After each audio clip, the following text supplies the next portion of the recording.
தேசிய நெடுஞ்சாலைகளில் கட்டண சலுகை வழங்க சாலை போக்குவரத்து அமைச்சகம் பரிசீலனை செய்து வருவதாக தெரிகிறது. குறுகிய சாலைகளில் கட்டணம் வசூலிக்கப்படாது. கார்களுக்கு வருட பாஸ் சுமார் 3000 ரூபாய்க்கு கிடைக்கும் என்றெல்லாம் எதிர்பார்க்கப்பட்டு வருகிறது.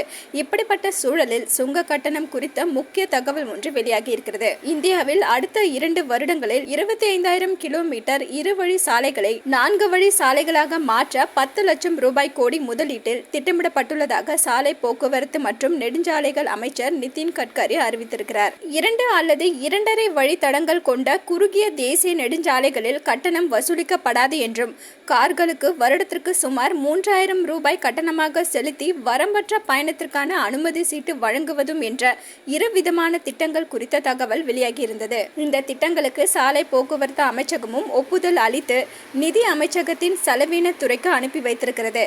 இந்த 2 திட்டங்களும் பயணிகளுக்கு மிகப்பெரிய அளவுக்கு பலனை தரும் என்றாலும் அரசுக்கு வருவாய் இழப்பு ஏற்படும் என தெரிகிறது. வருட பாஸ்களால் சுங்கசாவடி வருவாய் இழப்பு ஏற்பட்டாலும் குறுகிய நெடுஞ்சாலைகளில் கட்டணம் வசூலிப்பதை நிறுத்துவதால் எந்த பாதிப்பும் இருக்காது என்று அதிகாரிகள் நம்பிக்கை தெரிவித்திருந்தனர்.